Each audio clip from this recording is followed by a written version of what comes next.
I pity a country that would come up against us. The synergy with air, land, and sea forces and our ability to control the battle space and seize the high ground is devastating. All countries respect the power of the United States and they respect how dominant we are in this region. And we get better and better and better.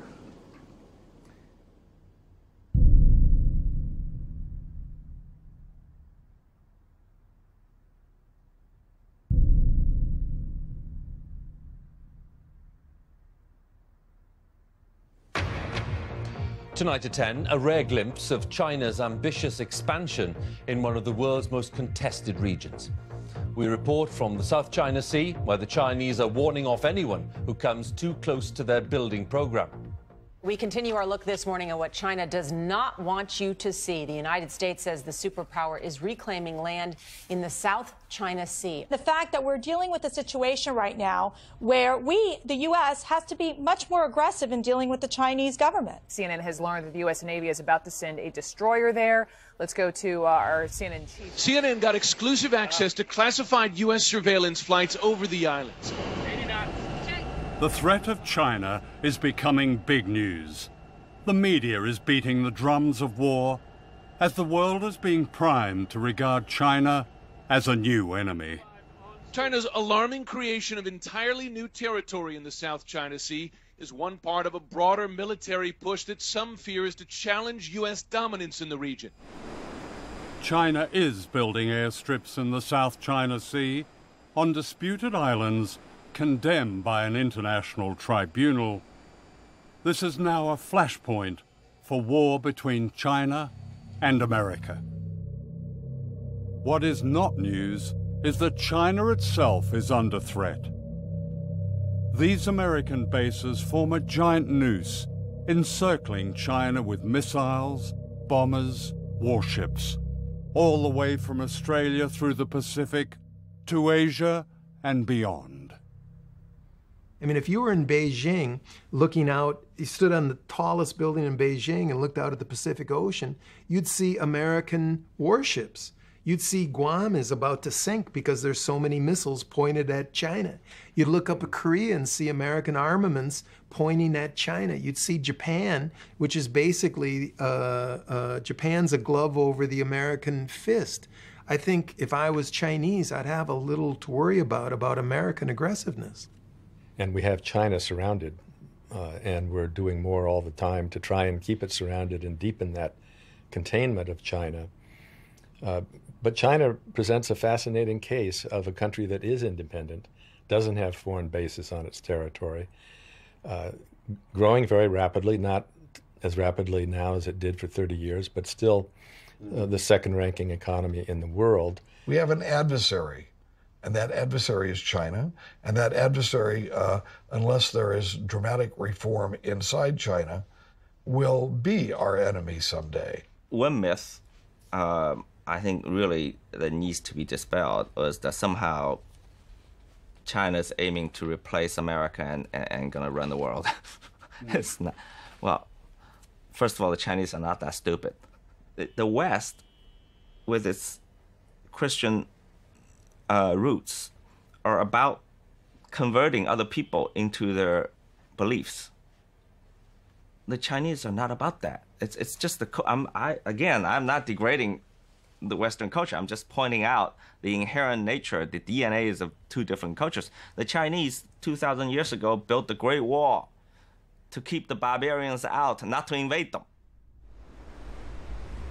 As the world's economic power moves rapidly to Asia, the response of the United States is to deploy the majority of its naval forces to Asia and the Pacific. This massive military buildup is known in Washington as the pivot to Asia. The target is China. The great power game in the 21st century is called perpetual war. For America's unchallenged arms industry, the annual prize is huge profits from almost $600 billion of military spending. Once an imaginary weapon on Star Wars, the electromagnetic gun is now reality. You're sitting there thinking about these next generation and futuristic ideas, and we've got scientists who have designed these, and it's coming to life. And the smartest weapons need enemies. As a Pacific nation, the United States will play a larger and long-term role in shaping this region and its future. I have directed my national security team to make our presence and mission in the Asia-Pacific a top priority. In one sense, is the U.S. already at war with China? Yes, on the ground and in the air. The winner of the Nobel Peace Prize, President Barack Obama, has committed to trillions of dollars to our nuclear arsenal. He's committing trillions of future dollars to war in space. And we need an enemy for all this money, and China's the perfect enemy.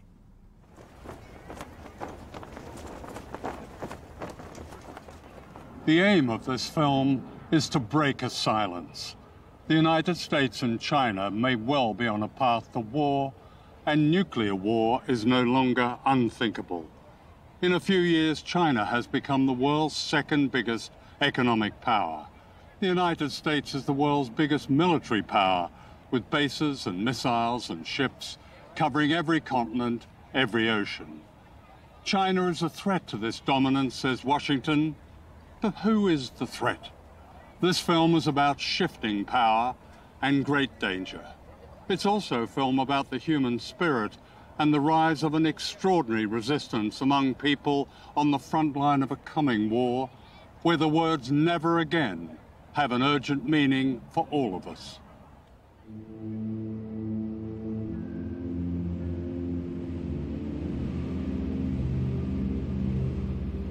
This is Bikini, the rim of an ancient underwater volcano in the Marshall Islands. With its necklace of 23 islands, Bikini is a place of beauty and silence and menace. Look closely where the Emerald Lagoon suddenly falls into a vast black hole. This is the crater of one of the greatest man-made explosions, the hydrogen bomb they call Bravo. It vaporized an entire island and poisoned almost everything and everyone. As our plane flew low, we seemed to touch its deathly void.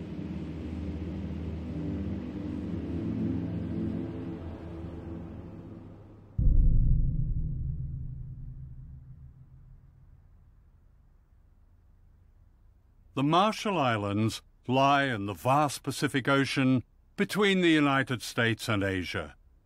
Captured from the Japanese in World War II, they've long been America's strategic secret, its stepping stone to Asia and China.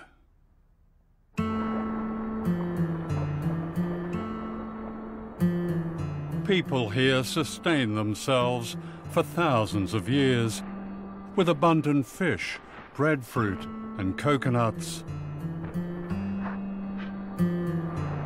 They were skilled navigators who sail by the stars. Westerners might call this paradise.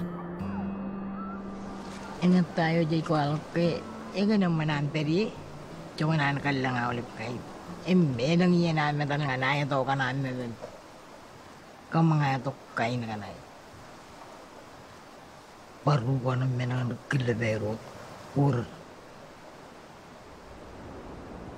All that changed in 1946 when the United States took over the Marshall Islands as a trust territory, with an obligation to protect the health and well-being of the people. A nightmare began.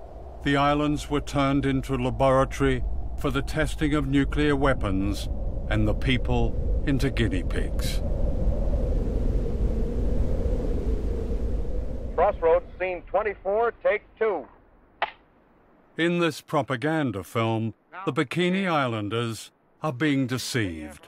Unknown to them, plans were already underway to destroy their paradise forever.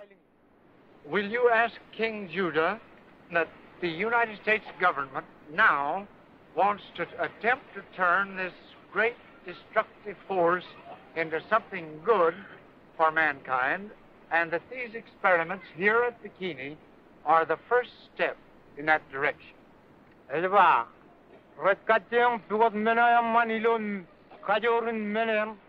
Tell him that's fine. Everything being in God's hands, it must be good.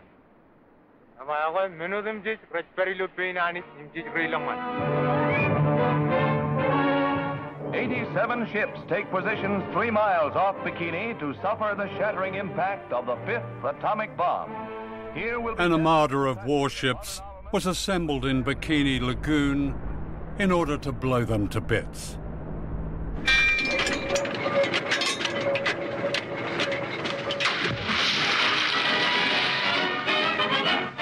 The decks of the 73 test ships anchored in Bikini Lagoon are scenes of feverish activity as scientists plot experimental programs designed to furnish data on blast effects of the mighty atom bomb. Animals were strapped to their decks like a perverse Noah's Ark. The experiment was to see how they died, how they burned. Special ointments are applied to determine their protective quality. Other parts of the exposed areas being left bare to the atom blast. 3, 2, 1, 0.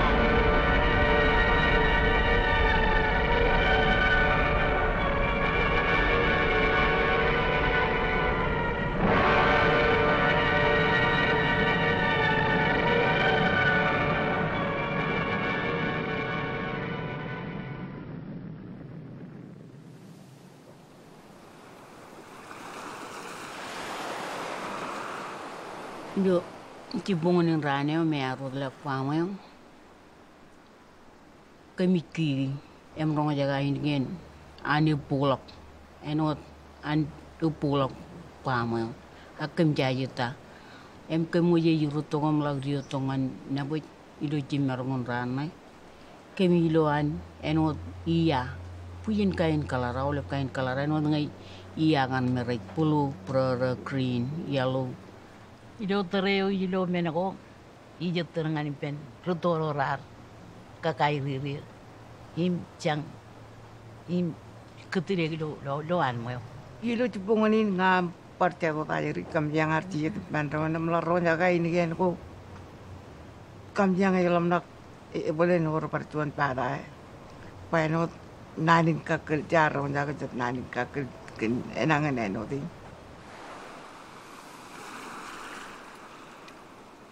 Being on Bikini today is disturbing ghosts.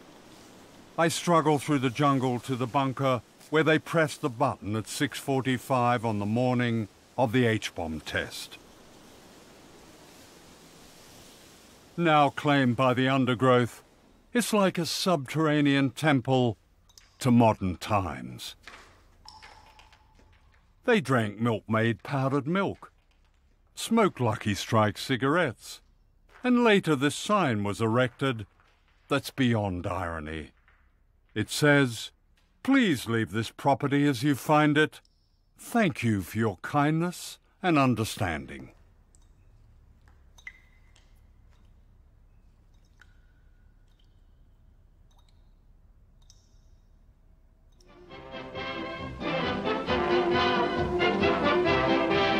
The Mamsells give their all for their art, and you can just bet that audience is giving with the wolf calls.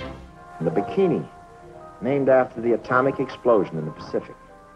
The Bikini was an explosion everywhere. In 1946, the Bikini swimsuit was launched to celebrate the nuclear explosions that had destroyed life on Bikini Island. The inventor of the Bikini, a Frenchman, made his fortune. Today, a bikini body is promoted in magazines as an object of desire and good health. The bodies of the people of Bikini and other islands are the most irradiated in the world. All these women have had thyroid cancer. Iwa kami ang alam tudo ilo ay wilalayo. Emlalo puyinan mengo poda go wandel dak yenga lela ping pobu kemeng tu ja pobu poda ba ngai jo para em pobu mde don te orang ngai bara lagi libeng elin cetrana kala kargo delak elangar mi gerar tem dak rar tairia ilu pongone ajuri rar dari yang menlang tereu elang rar panai. Today, Bikini is unfit for human life. Radiation poisons the food and water. Our shoes registered unsafe on a Geiger counter. The abandoned cemetery looks out to where the sun rose one morning, then rose again as apocalypse. The equivalent of one Hiroshima bomb was exploded in these islands every day for 12 years. A scarred beauty has returned to the island, but the people haven't. Exiled to barren islands, many of them starved. In 1968, President Lyndon Johnson told them it was safe to go home.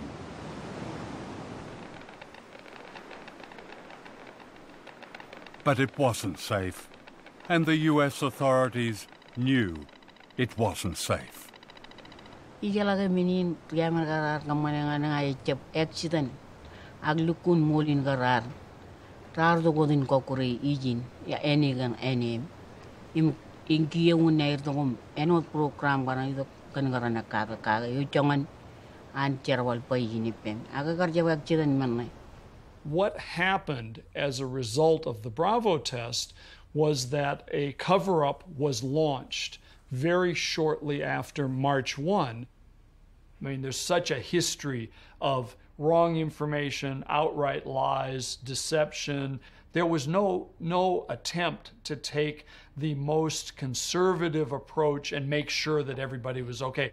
They knew where the radioactive fallout was going to go. And they took that risk and went ahead and detonated the bomb, knowing full well which way it was going to go. They still had an opportunity to evacuate, even on the day of the shot. But these people were not evacuated, we were not evacuated, and the people on Udrich were not evacuated. So it only leads one to believe that, number one, the United States needed some guinea pigs to study what the effects of radiation would do. And that's a pretty strong indication that the United States knew that. It seems extraordinary. Here we are, this far into the 21st century, talking to people still frightened of all that nuclear fallout, all those tests, all those years ago. The impression I get is that there's so little trust among people. The U.S. is trying to provide as much information, as much good information as we can. Yeah. And so I wouldn't accept the characterization that there have been lies and cover-ups. The word guinea pigs comes up a lot from these survivors. I would refer you to our embassy website on that. I've read it. And that question was looked at during the Clinton administration, and that was not the conclusion they came to. The secret of the Marshall Islands is Project 4.1. Declassified documents reveal a scientific program that began as a study of mice and became a study of human beings exposed to radiation. Chicago is where it all began, and to the AEC Argonne Labs in Chicago last week came 7 men, natives of the Marshall Islands. Leben is from Utrecht. He and the rest were irradiated by our March 1954 hydrogen bomb test. John is mayor of Rongala, which is 100 miles from Bikini. John, as we said, is a savage, but a happy, amenable savage. His grandfather ran almost naked on his coral atoll. The white man brought money and religion and a market for his copra. John reads, knows about God, and is a pretty good mayor. The Iron Room is a radiation detector for human beings. Inside, John, the mayor, whose first visit to the white man's country meant San Francisco cable cars and Chicago skyscrapers and streamlined trains, whose first visit to the white man's country meant the Iron Room. A savage governs his life by ritual. And he understands this because he thinks of it as a new ritual. Sitting alone inside the room. Outside, a strange kind of priest in a long white coat. When the ritual of the Iron Room was over for John, it began for the others. As each finished, he was told it was over, and he was given apples and other good things to eat. Then he took off the ritual clothing, and the 7 men put on the suits and topcoats they had been lent in Hawaii, which they would return in Hawaii on their way back in the Marshall Islands, in the middle of the Pacific Ocean. United States government documents clearly demonstrate that its scientists conducted human radiation experiments with Marshallese citizens. Some of our people were injected with or coerced to drink fluids laced with radiation. Other experimentation involved the purposeful and premature resettlement of people on islands highly contaminated by weapons tests to study how human beings absorb radiation from their foods and environment.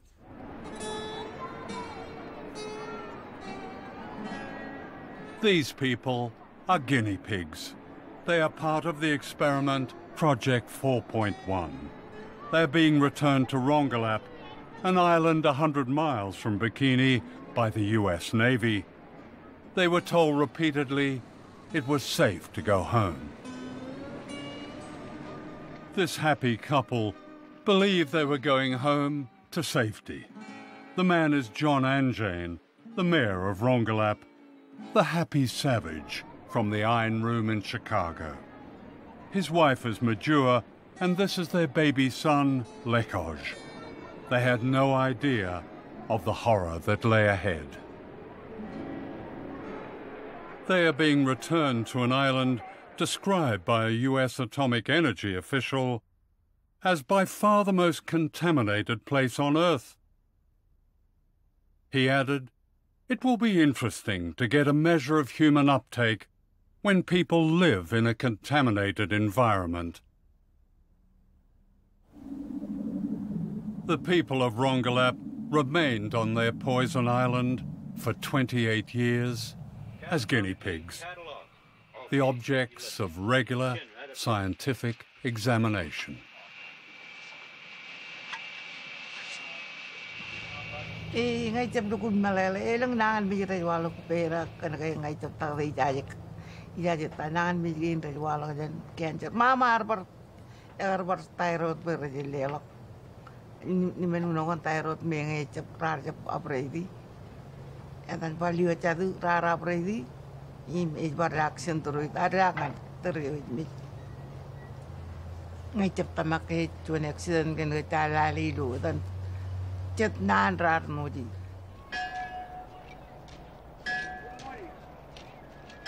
islanders pleaded with the US authorities to move them to safety as evidence emerged that the second generation, the children, were also poisoned.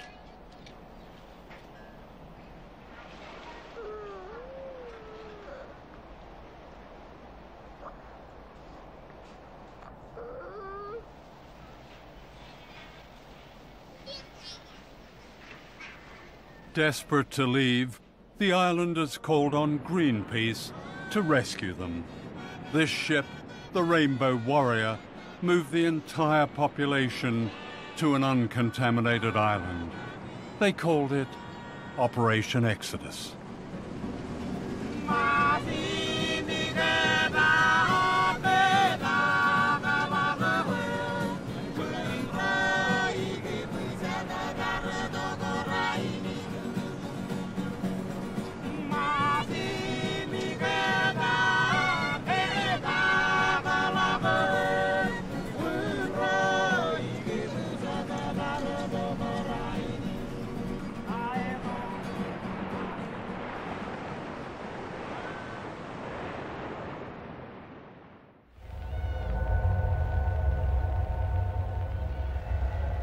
This is Dr. Robert Conard, a leading medical scientist of Brookhaven National Laboratories. Conard devoted his distinguished career to examining the islanders.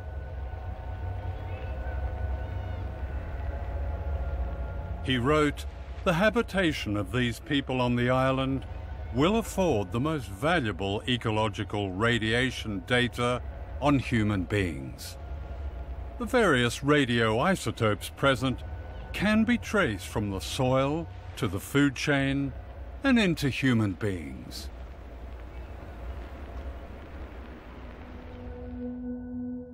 Dr. Conard gained the trust of whole communities. When he brought the islanders to New York to be examined, he showed them the sights and had them over for a barbecue.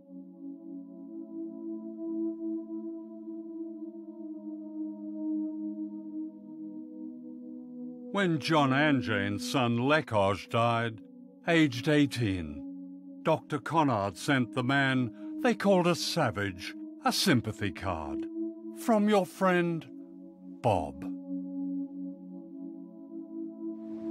In 1957, Majua Anjane was the smiling young woman seen here on her way back to Rongelap, unaware of the danger she and her family faced. This is Majua 28 years later, grieving the death of her son Lekoj from radiation poisoning.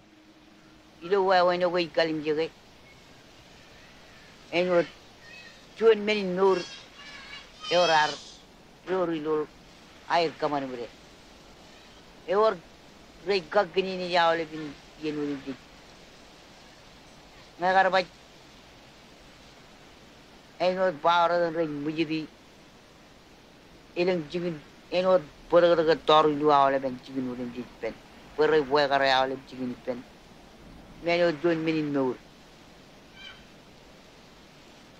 imino terrain idu agar kalim jawa when I jarbale arjuan meno ilmun eroipa kenge ila kalim jawa when I jarbale no minin nur bachik e jalok wewin. Ewa yang in menyo, ela bagalam nakaga oleh ben minurin di, kun rival lewe, rar ko kurala rundi, in mujudi, wayare kakini ni jidu, waywin air tagdi, ingon menin nur bachik. Ewa yang in menyo kalam laujan kaga oleh beran.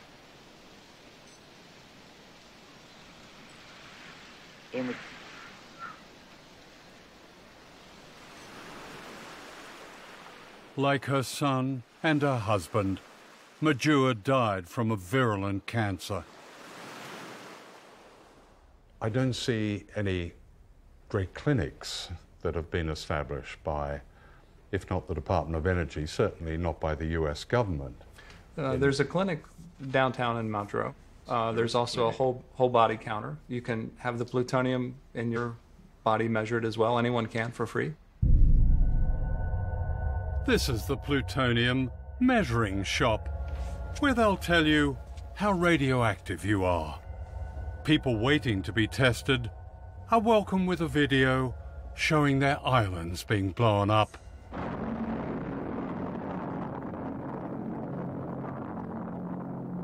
And this reassuring commentary.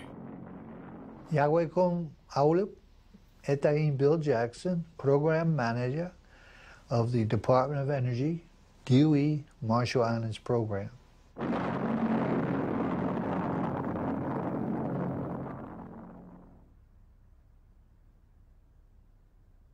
This is Rinok, a refugee from the poisoned island of Rongelap, whose family owned land and lived a secure, prosperous life. Now she lives in a shack in the capital, Majuro, with her children and grandchildren. She has no water, no sanitation.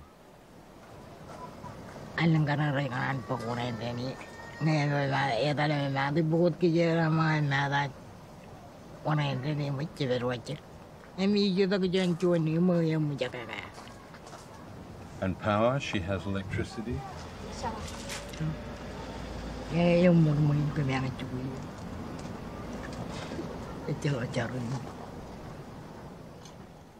In 1986, the United States granted limited independence to the Marshall Islanders on condition that they accepted a mere $150 million compensation for the damage caused by nuclear testing.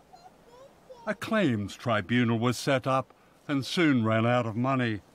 An appeal to the U.S. Congress more than a decade ago still awaits a reply.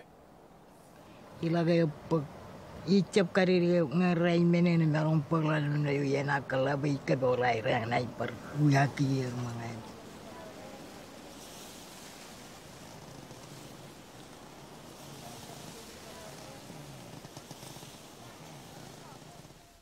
Darlene Keju Johnson was a young health worker who became the champion of her people after she discovered the full extent of their suffering caused by nuclear testing, that many more islands were poisoned than the Americans claimed.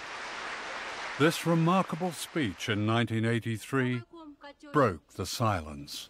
I bring greetings from the Marshall Islands and throughout Micronesia.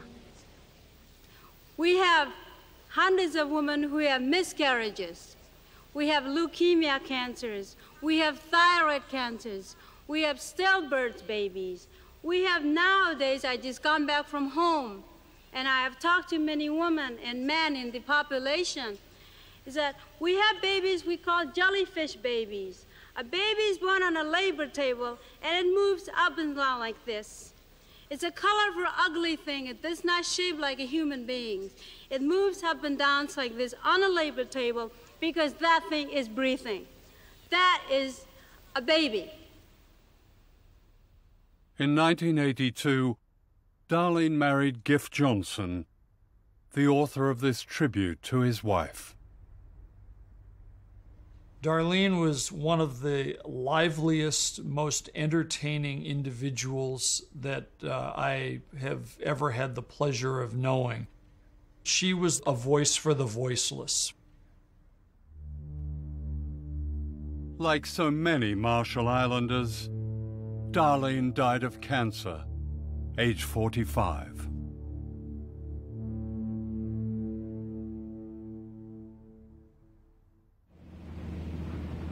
This is the largest of the islands, Kwajalein, occupied by one of America's most important and secretive bases. Known as the Ronald Reagan Test Site, it's a missile launch pad that commands the Pacific Ocean all the way to Asia and China.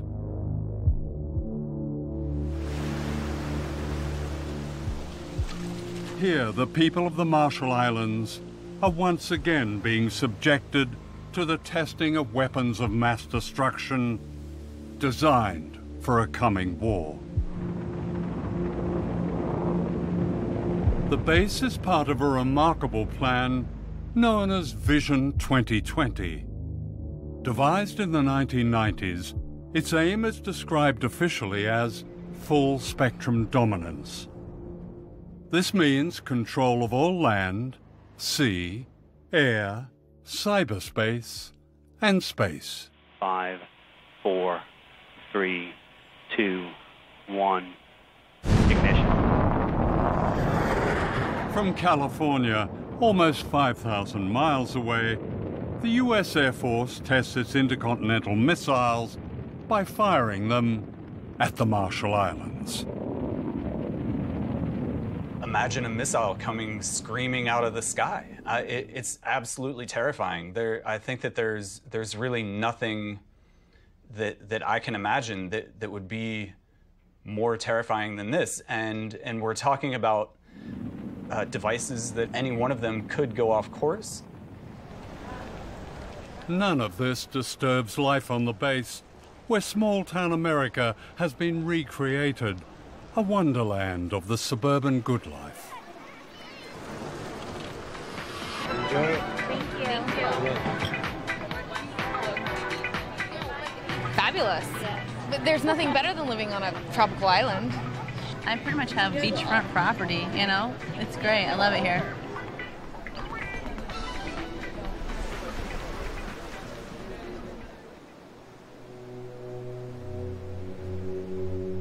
Just across the bay is Ibai Island. Known as the slum of the Pacific, more than 12,000 people live here on a strip of land less than a mile long. Many of them refugees from what is now the missile base and from islands poisoned by nuclear testing. Every day, people from Ibai are brought to work on the missile base to water the gardens and the golf course. Then they are ferried back to their poverty. This is apartheid in the Pacific.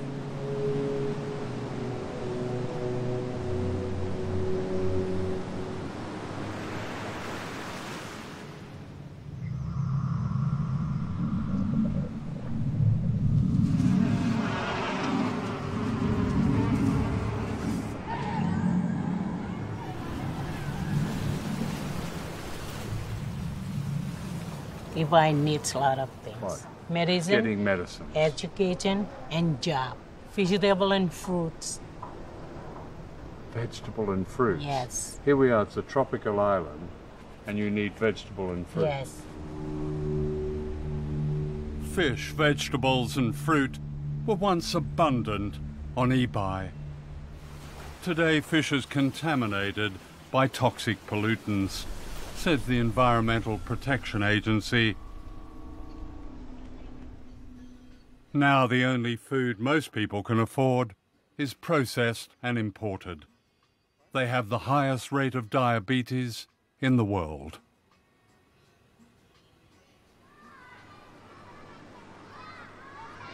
When someone gets really ill, do they go to the hospital over on the base? Because they've got a pretty modern clinic over there.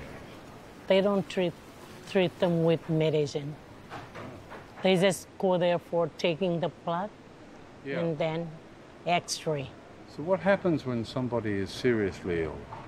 They cannot do anything. The most consistent example given is the example of the Ronald Reagan missile site and Ibai next to it.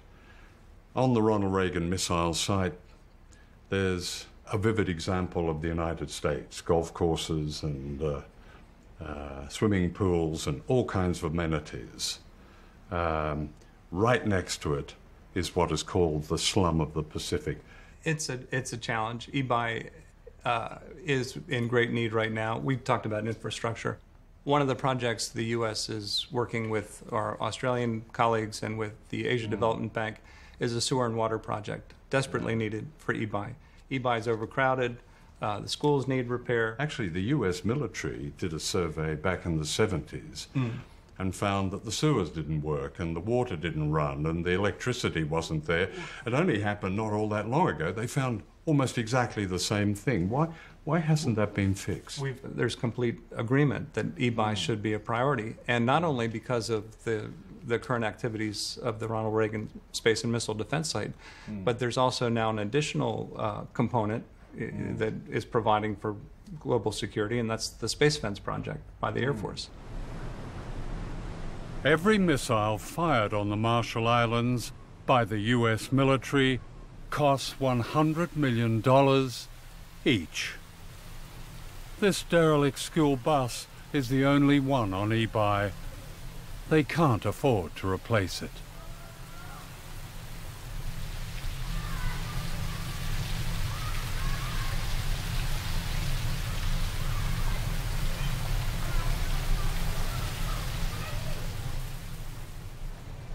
The base is not good for us. The people of Marshall Islands, we have no need for it. It's being used to test missiles to fire at countries like China. Yes, and anywhere else if they want to. What would you like to see happen there? I want our land back.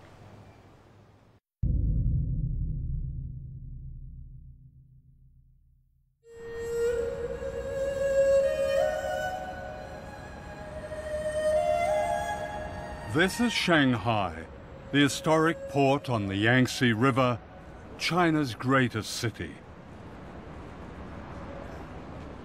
I had arranged to meet the American author James Bradley, whose latest best-selling book, The China Mirage, reveals an extraordinary hidden history of American power and modern China.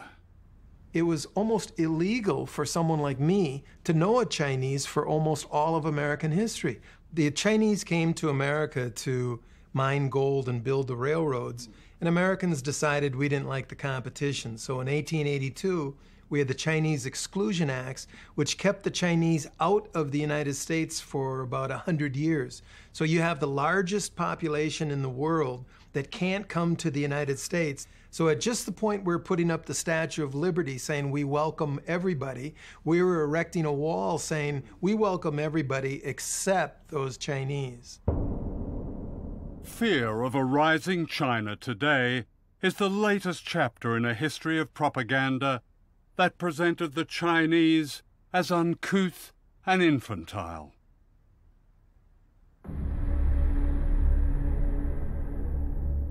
To Western popular and political culture, the Chinese became the yellow peril, and racial stereotypes bore the constant theme of fear and threat. Boris Karloff as the evil Fu Manchu, his passion for power twisting his brilliant mind as he revels in the horrors of human sacrifice and torture.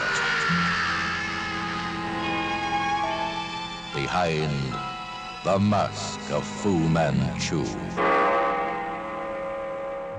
This caricature of an entire people concealed another agenda: opium.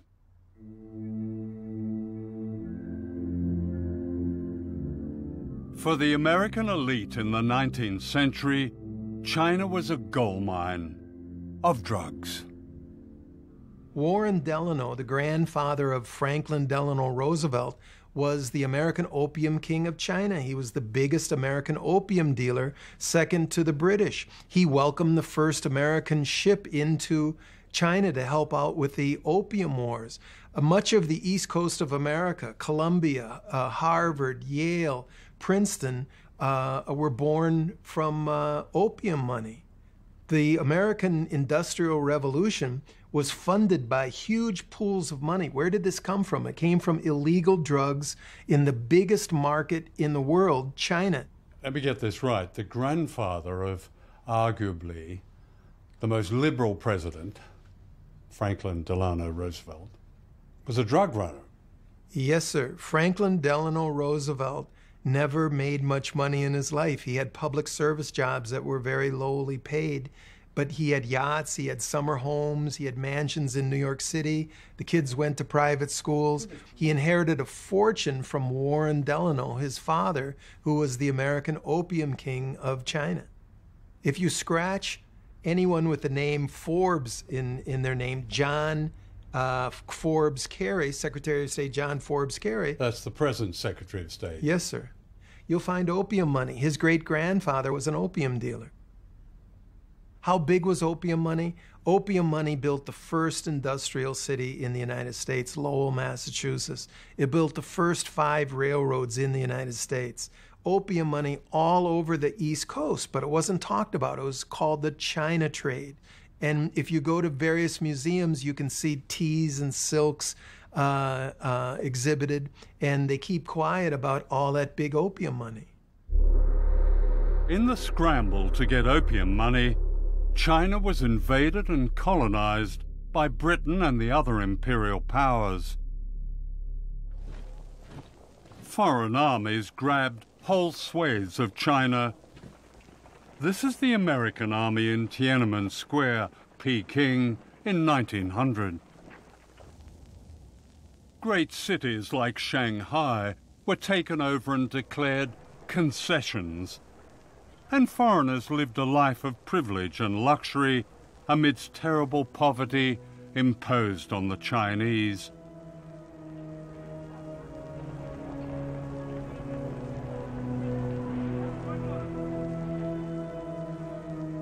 A resistance known as the Boxer Rebellion, was put down with a savagery.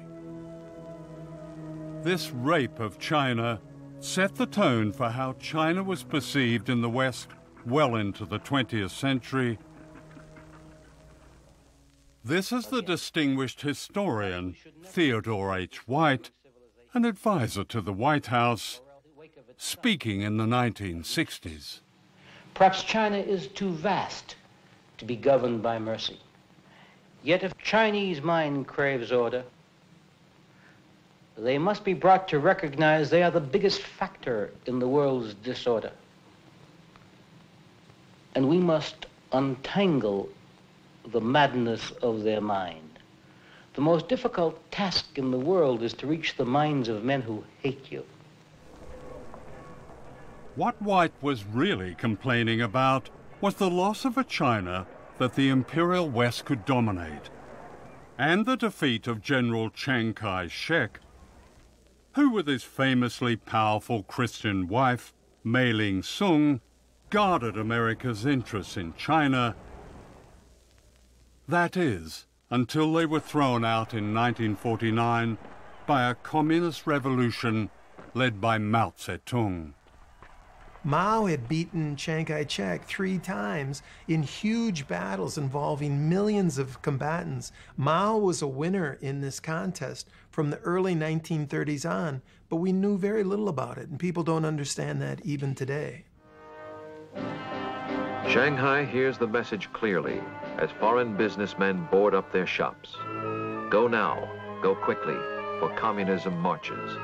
Take what you can, but flee. In pell-mell haste, the Western powers evacuate the city they have built, for good and bad alike must leave. The businessmen come for profit, as well as missionaries come to heal, must say goodbye, as out the Yangtze steams the last of Western influence, and farewell to a century.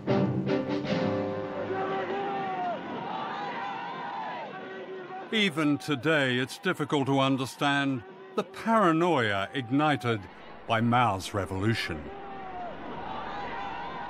As we look at China on the map, we can see that China is the basic cause of all of our troubles in Asia. I believe that for the sake of our safety, it is necessary to be prepared for the possibility of a Chinese missile attack on the United States. One of the myths about Mao is that he was an implacable enemy of the capitalist West.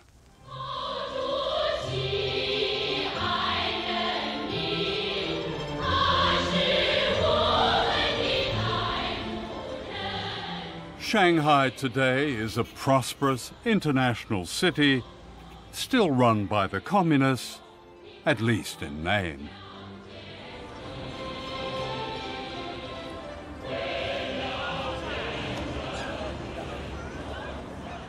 When I was last in China more than a generation ago, the loudest noise was the tinkling of bicycle bells.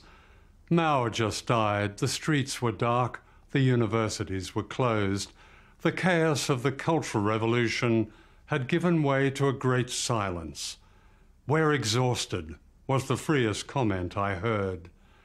Coming back, the change is barely comprehensible. Here in Shanghai, the freedom bears no comparison. Yes, there are issues with human rights, especially the right to speak against the state and challenge its power.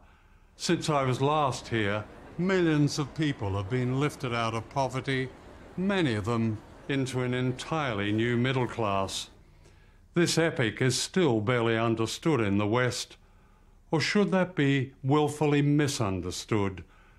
The truth is that China has matched America at its own great game of capitalism, and that is unforgivable. One measure of China's new capitalism is the Uran Rich List. This league table of China's mega-rich is published by Rupert Hugenworth, an old Etonian whose Chinese name is Huron. He's received many awards, including China's Man of the Year. This year, 2015, has probably been the most extraordinary year of wealth creation in the history of China again. You know, I've been doing this list for 15, 16 years. I've never seen a year like 2015. You know, normally for £200 million or $300 million, we find, say, about 800,000 people. This year, 2015, it's doubled. There'll be more dollar billionaires known about in China than in the US. So the US, up until now, has been the leader in terms of business, you know, the most successful business tycoons in the world. China 2015 will have overtaken the US, so amazing.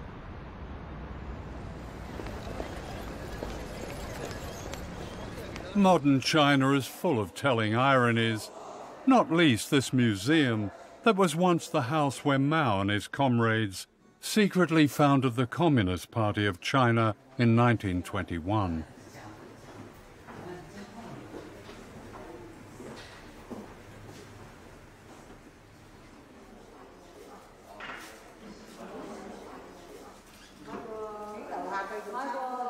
Today it stands in the heart of an exclusive, very capitalist shopping district.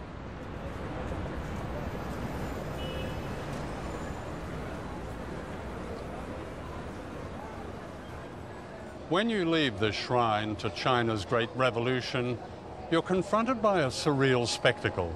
For right outside where the Chinese Communist Party was born are the very symbols of capitalism. Starbucks, Apple, Cartier, Dolce & Gabbana, and down there, perhaps the free market's greatest triumph, bottled water that ensures you live young, costing £6 for a small bottle in my hotel. Would Mao spin in his tomb if he was here? I'm not so sure. Hidden history is always a key to the truth. 5 years before his great communist revolution in 1949, Mao sent this secret message to Washington. China must industrialize, wrote Mao. This can only be done by free enterprise. Chinese and American interests fit together economically and politically. America need not fear that we will not be cooperative. We cannot risk crossing America. We cannot risk any conflict. Mao received no reply. Nothing has changed. Mao Zedong was looking to be a friend with the United States from the beginning. Mao says, I will go meet Franklin Roosevelt in the White House. Mao reaches out in 1950 to Harry Truman. He reaches out to Dwight Eisenhower. His hand was tossed away. This opportunity that might have changed history, prevented wars, saved countless lives, was lost because the truth of Mao's overtures was denied in the Washington of the 1950s.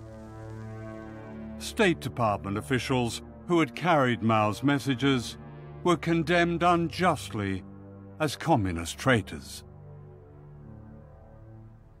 Everybody who knew Mao, who spoke Chinese, was gone. In the 1950s, the State Department had no employees who spoke Chinese. It's resulted in us not having relations with the #1 most populous country in the world.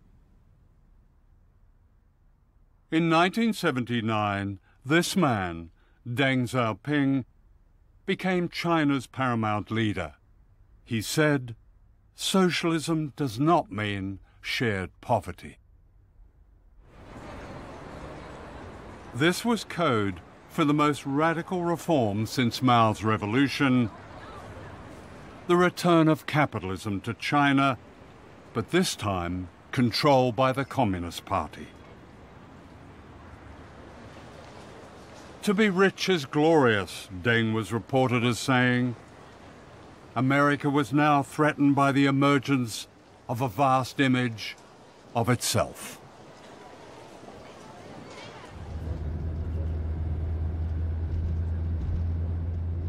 This is one of the many very exclusive gated communities in Shanghai, where an apartment is one of the prizes of the new communism.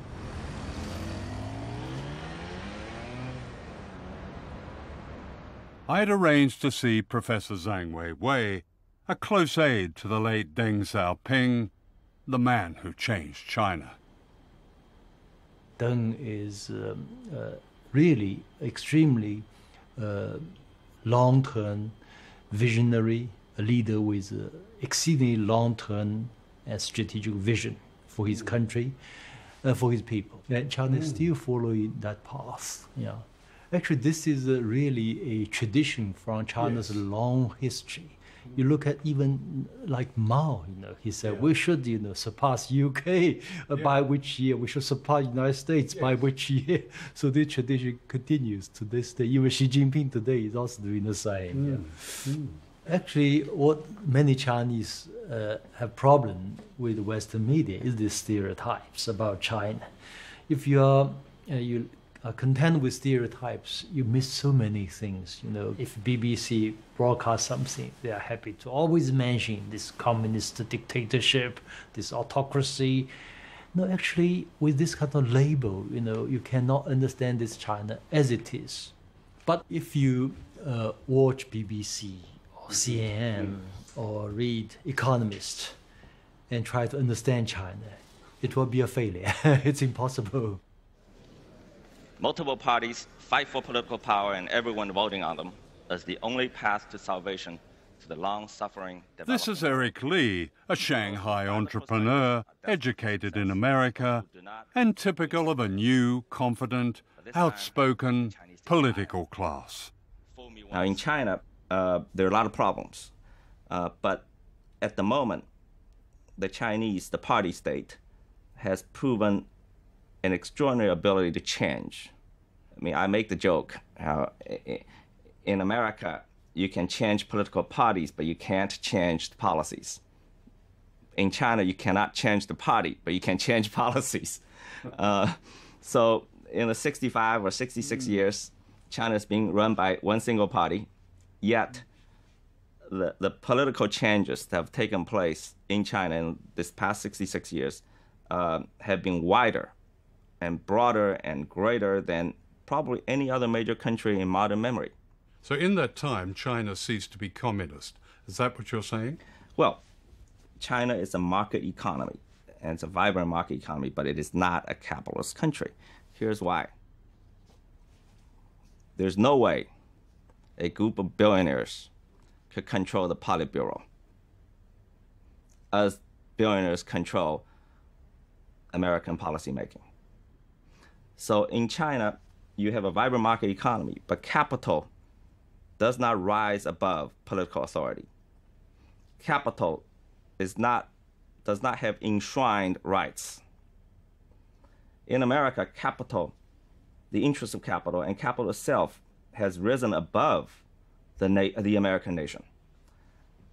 The political authority cannot check the power of capital. And that's why America is a capitalist country, but China is not. This is the ironic title of a best-selling book by Zhang Lizhi, a journalist and critic who lives in Beijing. Many Americans imagine that the Chinese people live a miserable, repressed life with no freedom whatsoever. That's not quite true. If you speak to many ordinary Chinese people, they will tell you they feel their life are quite free. Some 500 million people being lifted out of poverty, and some would say probably 600 million people. That's a great achievement. For many Americans, the yellow peril has never left them. I think there's a fear about China. Of course, there's a fear of China's rapid rise, but it also has a lot to do with China's the label as a communist state. China's objectives are modest. Compare with their weight. They're not trying to run the world. They're not even trying to run Asia Pacific. I think they want to keep America from dominating the Asia Pacific. So they have what they believe is their rightful place in Asia Pacific because of long civilization, long history, and their size. So their objectives are really modest compared with their capacity. The wealth, the new wealth in China, they often say this is the product of self-made entrepreneurial skill. Yeah. But is it not also the product of the exploitation of people at the bottom? What are known in China as migrants, but they're not really migrants, they're Chinese. If you really, go to talk to these migrant workers, you will find quite surprisingly, over the past 5 to 7 years, they have experienced a greater income increase than any other social groups. China is not a class society. But China is a class society. These are the homes of migrant workers, people who build and service the new China.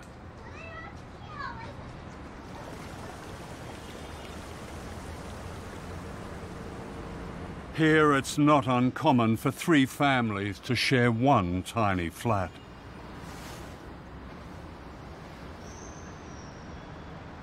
You would associate a socialist country with equality, but unfortunately, since the reform has started, China has become one of the most unequal societies in the world. The income gap is widening. Government, I feel, have retreated some of the responsibilities, left the market to take over, but the market does not always treat women kindly. Some private companies, they would just refuse to hire child-bearing age women. And sometimes when women become pregnant, they will sack them because they don't want to pay the maternity leave. And in fact, the income gap has grown much bigger between men and women. Your old boss, Deng Xiaoping, presided over the bloodshed in Tiananmen Square. What would you say to the survivors of Tiananmen Square? Because so many of those did fight for what they saw as democratic change in China. In 1989, there were 2 political forces. One was those represented by the Chinese students. Their hero was Mikhail Gorbachev, who happened to be in Beijing. Their slogan was, Soviet Union's today, China's tomorrow. So the idea was political reform first, other reform second. Otherwise, China would be hopeless. Yeah. And Deng's message was the opposite. He thought Gorbachev was an idiot. Yeah. He thought, China must have economic reform first, other reform second. This priority must be set clearly. Unfortunately, at that particular moment in 1989, the 2 political forces could not reach a compromise. So definitely a tragedy occurred. Yeah. It was more than a tragedy. It was a massacre, of which the memory remains a raw presence in modern China. Why does the Chinese state still fear the few who speak out? And I'm thinking of Liu Xiaobo. Yeah, exactly. I mean, this man won the Nobel Peace Prize, and he's in prison. He's violating Chinese law, by a big margin. So, actually, the freedom of expression, similar views are aired by many people, but he's really going to the extreme. Liu Xiaobo challenged the government to implement democratic reforms and has spent a total of 13 years in prison.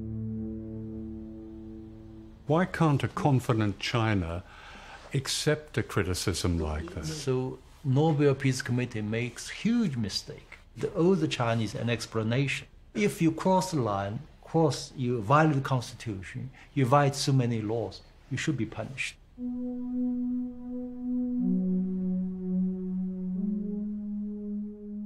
And yet in China today, the spirit of protest and dissent lives on in different forms. In 2015, strikes and community protests and activism reached record levels. This resistance is seldom reported in the West. So there are lots of protests in China. Typically, for example, land being grabbed by officials for commercial development, and the farmers are not being compensated properly. Yeah. But the farmers now know more aware of their rights, so they protest. Or young workers from the factory, they demand a better wage or better working condition. But many of the protests, they are economic driven, not political driven. They are regional, not nationwide. So this kind of things will unlikely develop into a real movement, or so-called, you call that revolution. Yeah. So the Mao's revolution was the last revolution? Well, never say never.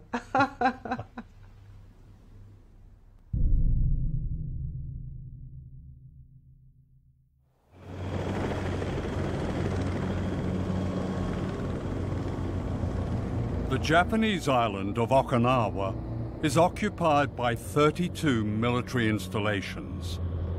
From here, the United States has attacked Korea, Vietnam, Cambodia, Afghanistan, Iraq. The sky is full of planes and helicopters.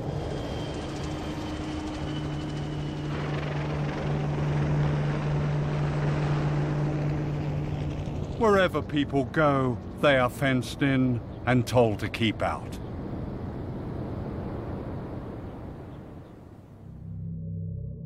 Okinawa is the front line of a beckoning war with China.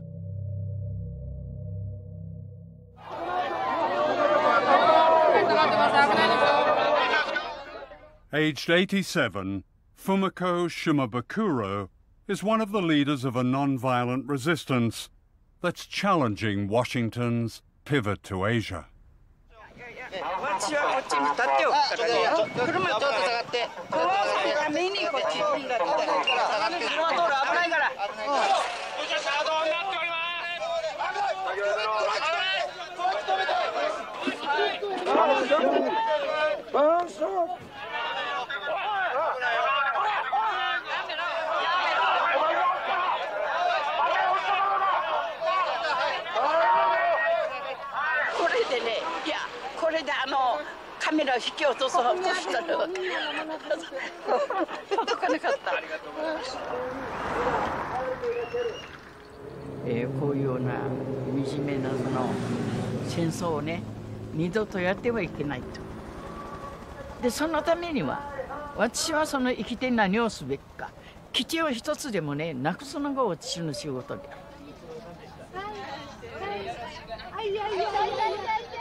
Fumiko is a survivor.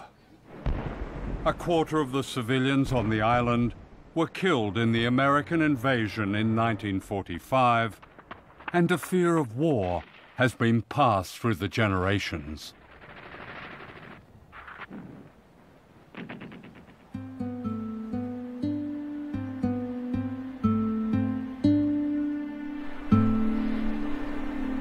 Today, those who witness these horrors live in a place of extraordinary beauty, surrounded by coral reefs and a unique marine life.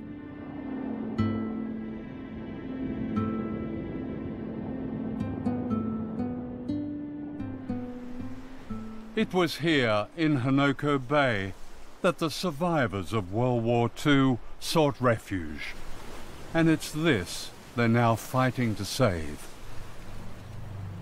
It's an epic struggle that pits these island people against the greatest military power on Earth.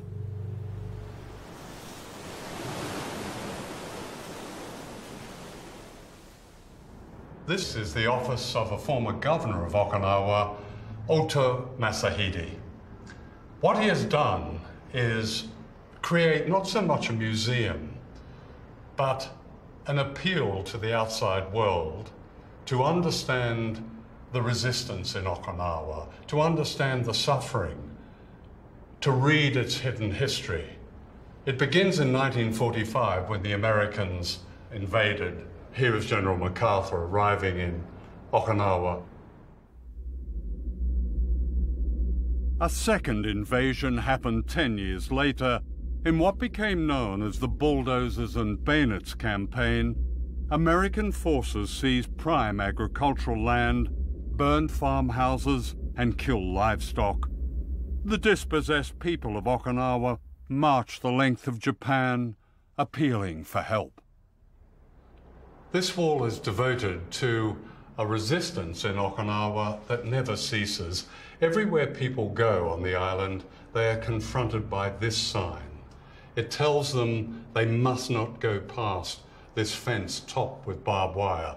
These fences run like great ribbons across the island, and the bases themselves cut swathes across Okinawa. But all around them are people with this continuing demonstration, this continuing resistance. And they have a message. It's people of the world. Watch what Japan and the US are doing. Don't let them force the bases on Okinawa.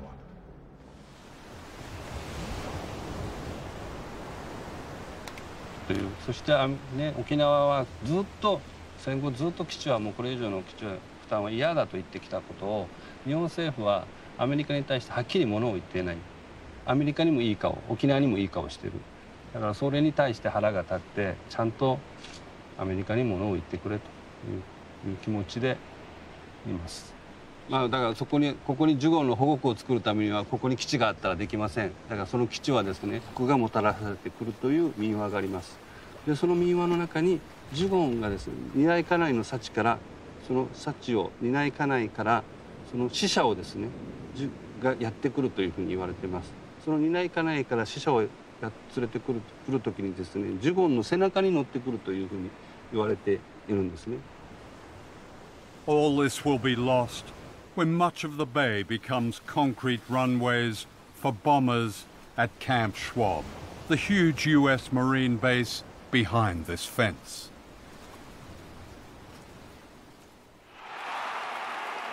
In 2014, Okinawa elected a new governor, Takeshi Onaga, who won by a landslide on one issue, stopping the new base at Hanoko.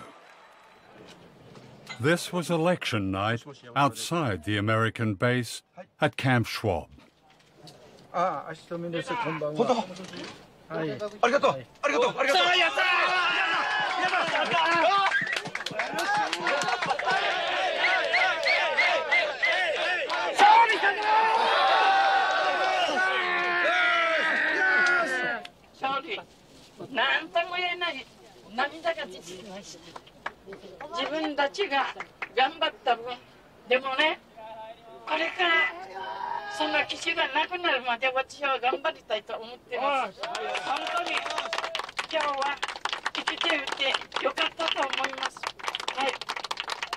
We shall overcome.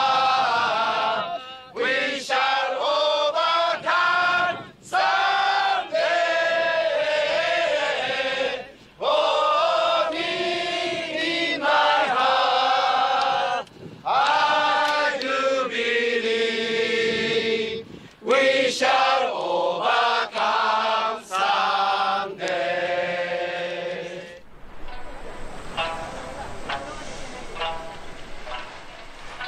The New Year's celebration of their victory was bittersweet. The government in Tokyo resented this unprecedented challenge to its authority. The issue is now in the Japanese courts. Japan's Prime Minister, Shinzo Abe, has also made clear that with the backing of his powerful patron America, he wants to reawaken Japanese nationalism and reclaim its military power.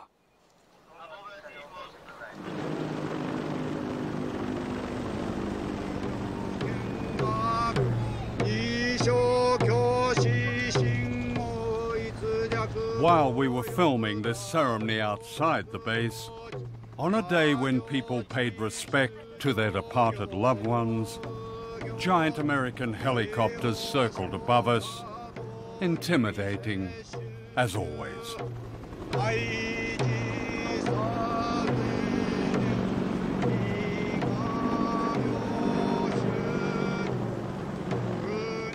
The threat of these low-flying aircraft is a constant presence in Okinawa. Teachers often can't teach because of the noise and the fear.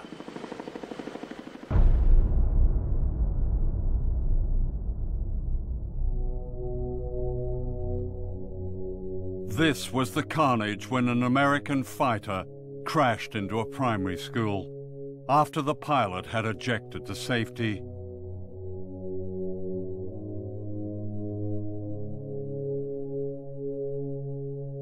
Haru Akira, age 7, was terribly burned. これは10時半頃かな。それでメソールだったから真下さんがなその方が石川に教授って時落ちていますのでメモリ校に行ったんだけどどこにいるか分からなかったんですよその当時。でそれ人から「あきら君は病院中部病院に行ったよ」という人が「あきらはあっちにいますよ」と言ってそれして行ったから焼けているようにして焼けてもう一目見るだけでも苦しくても全くヤギさんが焼け焦げている状態でした。それ話したくないですよね。Akira suffered throughout his youth and died from his injuries, aged 21.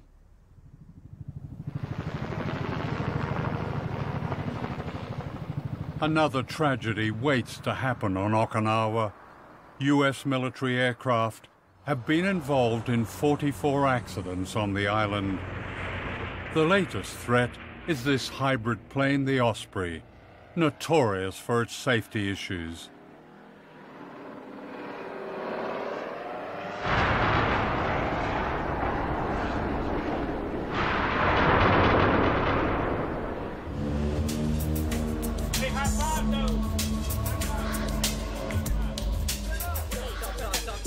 Wherever the military is based in Asia, there is a relationship with local people, especially women, that often breeds resentment.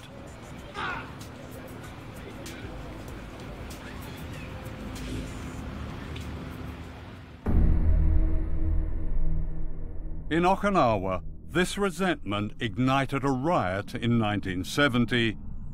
Scores of American GIs were pulled from their cars, which were set alight. For Washington and its compliant ally in Tokyo, it's this kind of insurrection that they fear.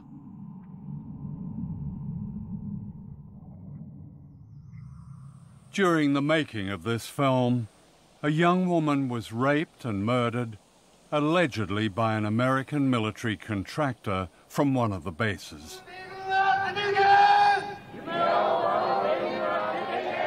It was the latest of thousands of cases of violence, and it brought massive crowds into the streets, demanding an end to the military occupation of their country.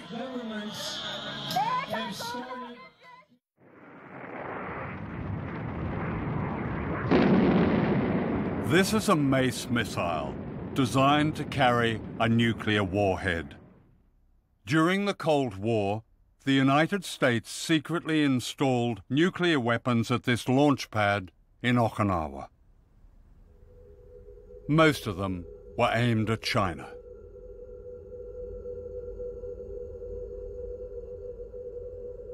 Today, the nuclear missile site is run by a Buddhist organization, the Soka Gakkai, as a peace museum. In 1962, the atomic weapons loaded on the missile was almost launched. They're almost launched? Yeah. According to the spokesman of this military base, said they were ordered to prepare, then received second order to stop it. One of the American servicemen, whose job was to fire the Mace missiles, has since revealed that China was a nuclear target during the Cuban Missile Crisis in 1962. We were told that we had to launch all the missiles, but we only had one missile headed towards Russia, and we did not see why we should have to involve the other countries. The captain suggested that everybody crack the doors open, so it would take less time to launch a missile if the doors were cracked open. One of the launch crews was on the point of firing their missiles when a duty officer suspected the order was false. The launch officer on the B side was told to send 2 men over there with 45s and to shoot anybody that tried to launch until the situation was resolved. And it would only take like 15, 20 seconds to run the distance between the two command centers. So those 2 men kept that whole crew at bay while we made a decision as to what to do. And it wasn't very long, maybe 2 or 3 seconds later, where a very nervous major came over the intercom issuing the stand down order. And then we just kind of looked at each other like we could have exterminated the whole planet. The major who had given the launch order was quietly court-martialed and dismissed from the Air Force. That morning is just as familiar to me and as clear as yesterday morning is. And this is 53 years later. And how clear blue the sky was. And there was just some very light clouds, and there was a perfect breeze blowing and a perfect temperature. I did not know what the temperature was, but it just felt perfect. And we were all just kind of taking it in and taking in the smell of the air and the sea and the land mixture together, and everything smelled so beautiful. This is very interesting because it shows the cities in China where these Mace missiles were aimed at. Yes. Which ones do we have here? This is Okinawa Island. So within 2,000 kilometers, you find Peking or Beijing, Xi'an, UK, and Hong Kong, Shanghai, Taiwan, Taipei, and Pyongyang, North Korea, within the range of missile.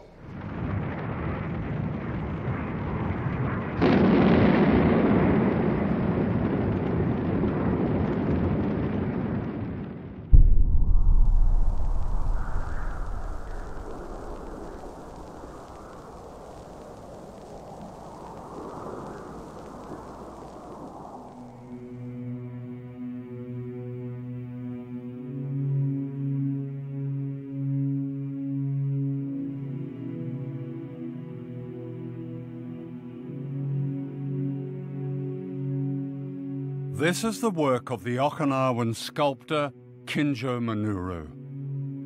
It's a tribute to the suffering and resistance of the people of this island.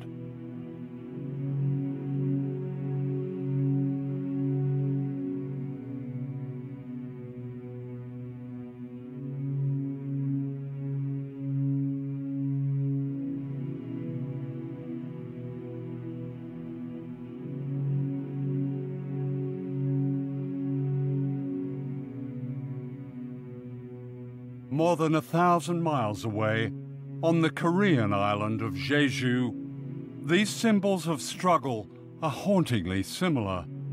The work of Korean sculptor Ko Gil-chun represents another fight of island people for freedom.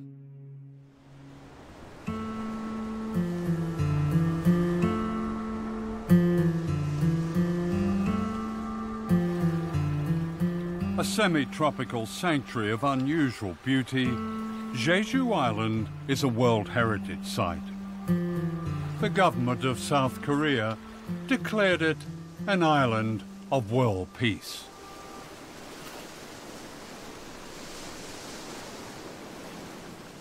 But on this island of peace has been built one of the most provocative military bases in the world, less than 400 miles from Shanghai.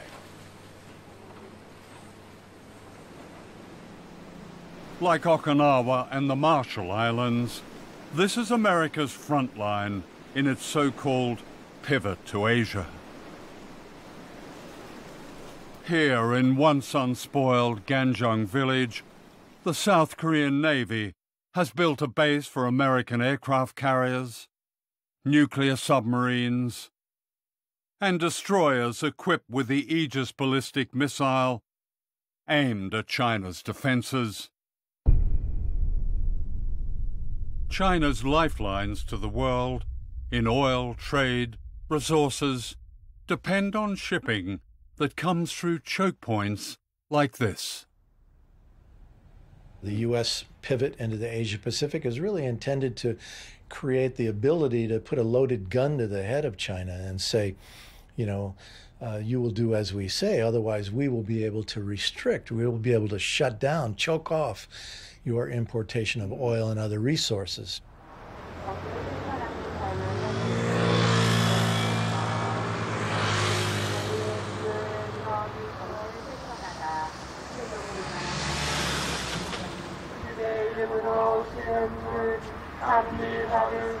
For 9 years, every day, often twice a day, these Catholic priests have staged a mass that blocks the gates of the new military base on Jeju Island.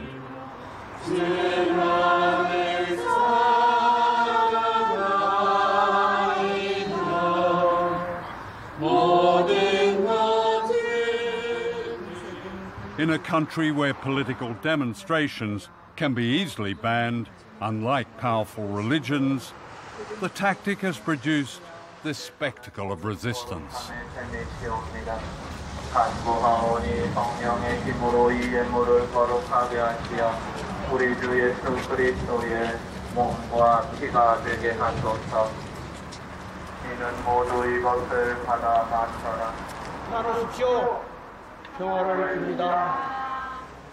Father Moon Jong-hun has led the fight to stop the base being built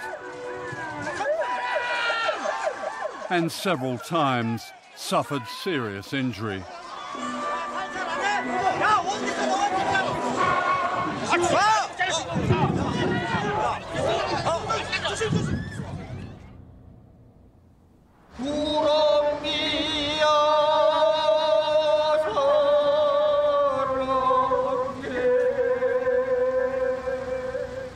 I sing 4 songs every day, before Mass, during the Mass, at the end of the Mass, and the end of the Rosary. Yeah. The content of the song is very beautiful. The writer and the composer is the musician from this island. Oh. So I love him very much. And he gave me the song if I practice. And I became a master to sing that song because I practice every day. Well, you sing it with such passion.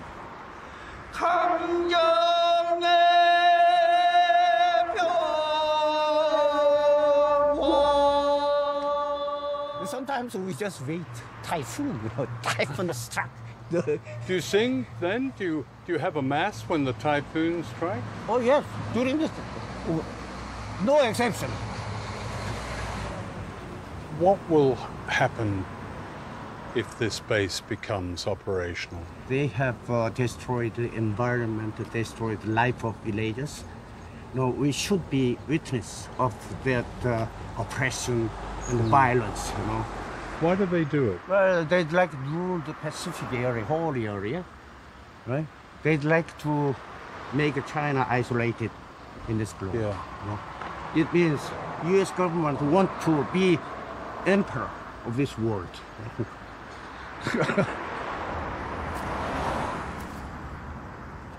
Meanwhile, a Quaker called Mr. O joins them with his own ritual of protest, accompanied by an artist called Wildflower.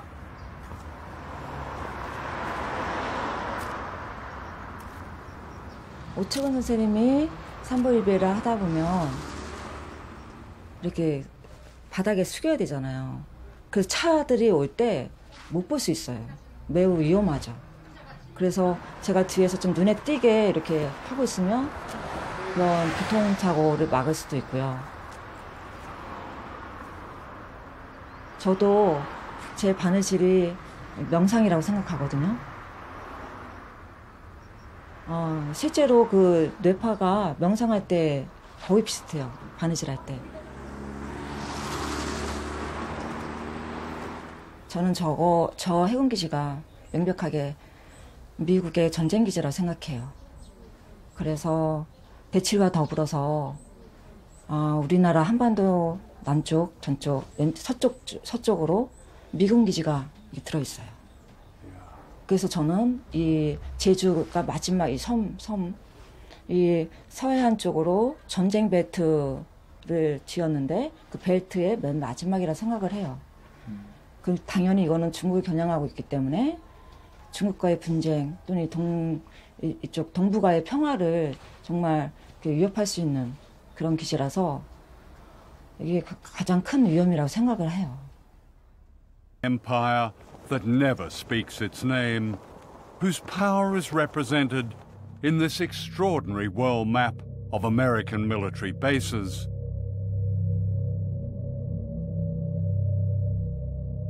"4,000 bases in the United States, almost 1,000 bases spread across every continent."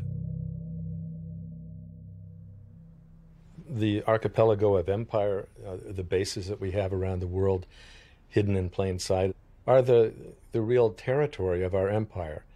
But at the same time, we maintain independent governments in Japan or South Korea or Germany. They don't have autonomy when it comes to foreign policy. So it's a very sophisticated and effective system whereby we pat ourselves on the back for helping to midwife democracy in Japan and Germany and South Korea and various other places, while keeping the lid on in that we don't know what these countries would do if they were fully independent. And the beauty of this system is that most people pay no attention to it at all. They think it's just a natural occurrence to have 50,000 American troops in Japan. There's no country that has better anti-imperial cred than the United States, and we are not trying to recreate the glories of the British Empire. We're arguing that the world is round. We have a global policy, and all nations have global rights. No ocean has ever been dominated the way the U.S. dominates the Pacific. Navy and Air Force. They claim in the Pearl Harbor headquarters of the Pacific Command, they claim to be responsible for 52% of the Earth's surface. And when you look at their logo, it shows an eagle over the Aleutian Islands with one tail coming down somewhere near Seattle and the other coming down right over Beijing. So Beijing looks at a network of bases, a real archipelago of empire that's been built up since the Korean War. You have had, and still have, an arc of bases that start in Australia and go through the Pacific. We have no bases in Australia. You have Pine Gap, you have Darwin, and you have a new facility in Western Australia. No, to speak precisely, we have no military bases in Australia. What we do is operate with and in Australian bases. Yeah. But we're not in the basing business nowadays. There's a growing collection of what are referred to as lily pad bases. These are bases that have typically 200-300 troops, no family members, very few amenities, and are often quite secretive. They're bases that are frequently constructed within a foreign country's base to disguise it, and generally are not referred to as bases. Many of these bases have been set up to combat China's worldwide economic influence.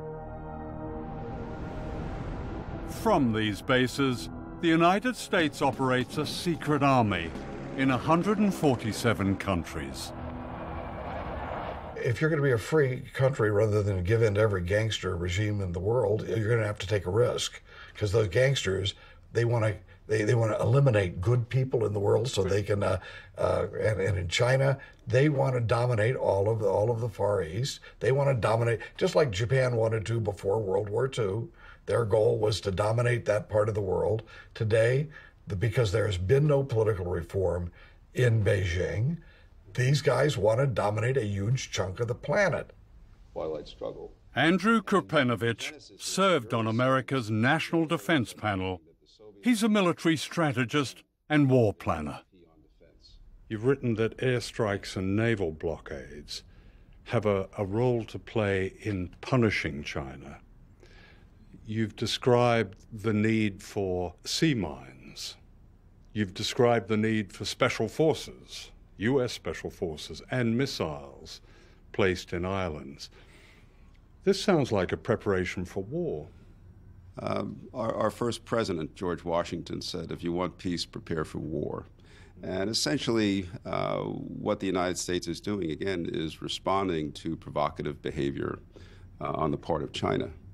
And just as we did in the Cold War, the idea was to have a position of military strength such that your adversaries were not tempted to act in aggressive ways or try and employ coercion to get their way. I mean, just last week, the U.S. Navy sent a guided missile destroyer into the Spratly Islands in South China Sea.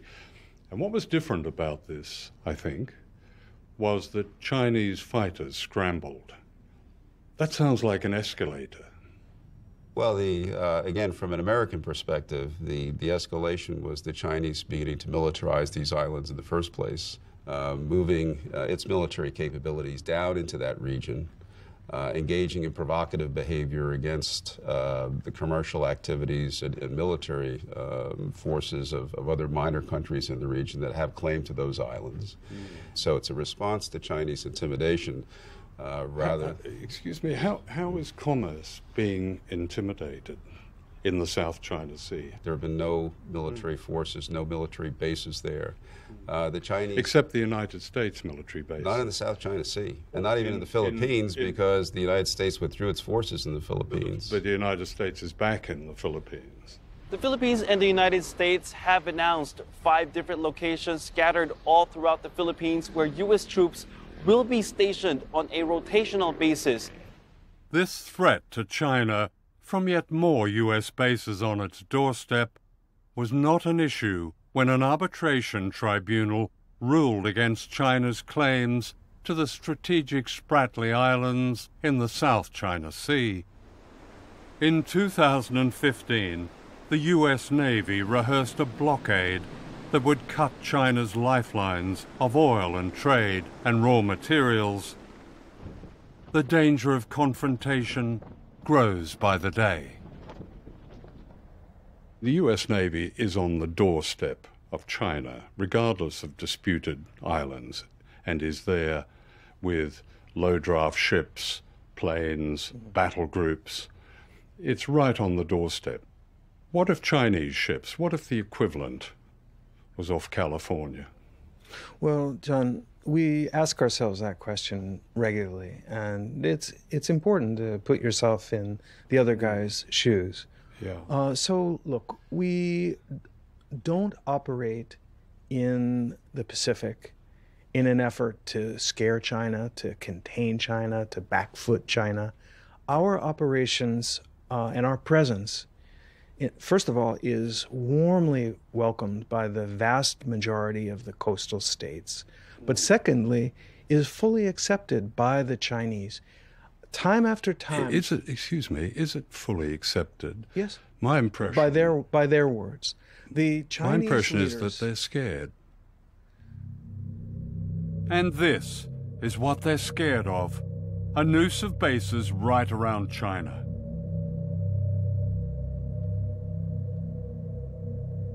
Missiles, bombers, drones, warships. A provocation of war. Today, I state clearly and with conviction America's commitment to seek the peace and security of a world without nuclear weapons. Under Obama, nuclear warhead spending has risen higher than under any president since the end of the Cold War. It's all a magician's show, because at the same time that Obama is talking about that, not only is he spending $1 trillion to modernize U.S. nuclear forces, but he's deploying these missile defense systems to encircle Russia and China, which makes it impossible to get rid of nuclear weapons in that climate. Everybody wants to look like they're tough.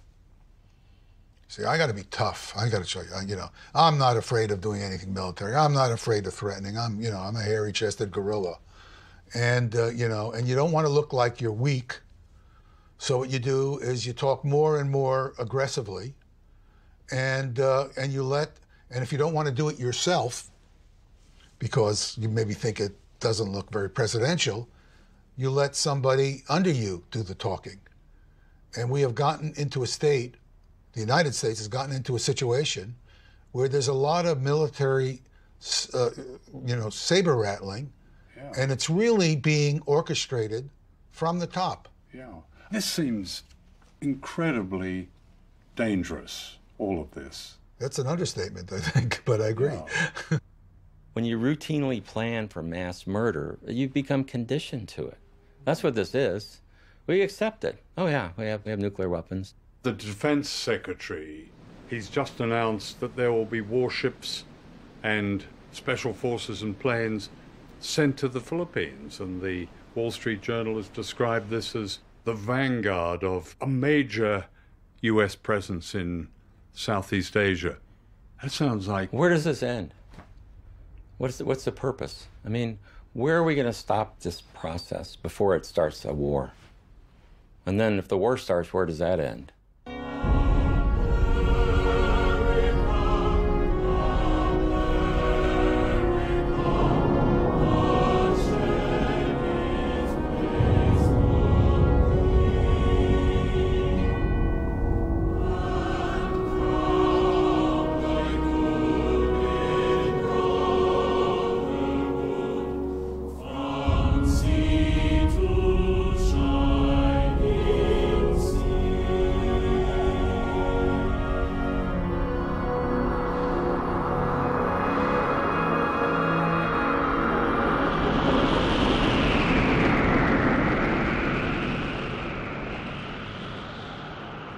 The scientific studies that I teach by the scientists that predict that the Earth can be made essentially uninhabitable from nuclear war, the scientists have been begging the Obama administration, well, they wouldn't say begging, but they've made multiple requests to meet with them and discuss these predictions because they're peer-reviewed studies, and they've been turned down over and over again.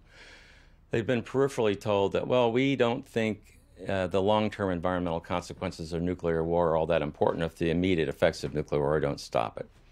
But the long-term environmental consequences of nuclear war are liable to wipe out the human race. In one exchange, nuclear exchange between the US and China, what could be the consequences? Well, let me just give you an example of what one Chinese 4 or 5 megaton warhead would do to a city in the United States. If it got through, the detonation of that weapon over a city would instantly ignite about 600 or 700 square miles on fire. And within 20 to 30 minutes, all of those fires would coalesce into a single gigantic firestorm. There would be no escape from it, so all the people there would perish. So the U.S., with, say, hundreds of nuclear weapons on Chinese cities. Well, when you combine all the smoke from these nuclear weapons detonating, it actually creates millions of tons of smoke, black carbon smoke. They'll rise above cloud level into the stratosphere. It's heated by the sun. It acts like a solar collector. And that smoke, because of that, will stay there for 10 years or longer. And what the smoke does is it blocks warming sunlight from reaching the surface of the Earth. And it becomes so cold in a matter of just a couple of weeks that the temperatures will fall below freezing every day for 1 to 3 years. And it will become too cold to grow food crops for at least 10 years or longer.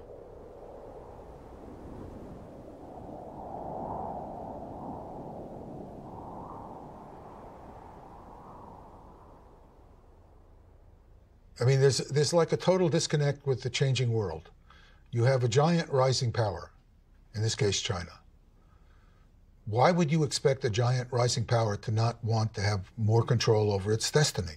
What we should be doing, in my view, is trying to cultivate a sense of friendship and cooperation, and we can have our differences with them. If we think they're doing something in trade that we don't like, let's have it out with them. But this saber rattling is the worst thing we can possibly do.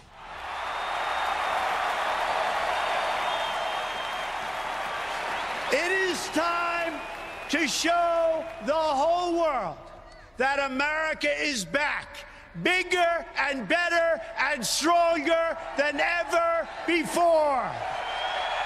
We don't have victories anymore. We used to have victories, but we don't have them. When was the last time anybody saw us beating, let's say, China in a trade deal? They kill us. We can't continue to allow China to rape our country, and that's what they're doing. It's the greatest theft in the history of the world. The new president, Donald Trump, has a problem with China. The urgent question now is, will Trump continue with the provocations revealed in this film and take us all to the edge of war? There never have been two countries more interdependent on each other than China and the U.S. in history. And China is the largest trading nation in the world and in history. So China's economy and their society and their lives are linked to the entire world, including America and the West and all the other countries. So I think interdependence between these two countries and among all the nations of the world speak to peace.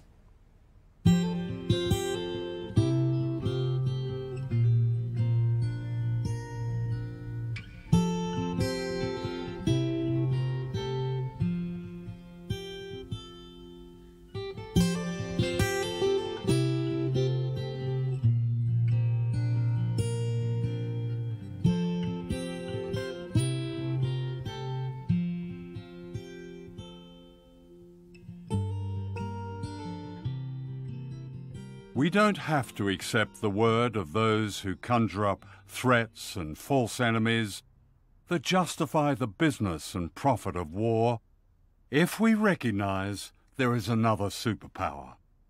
And that's us, ordinary people everywhere, like the people of Okinawa, Jeju Island, the Marshall Islands, China, the United States. By speaking out, they deliver a warning to all of us. Can we really afford to be silent?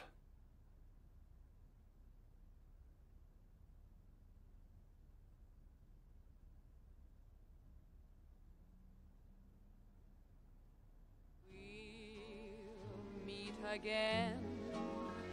Don't know where, don't know when, but I know we'll meet again some sunny day. Keep smiling through, just like you always do, till the blue skies drive the dark clouds far away. So will you please say hello to the folks that I know? Tell them I won't be long. They'll be happy to know that as you saw me go, I was singing this song.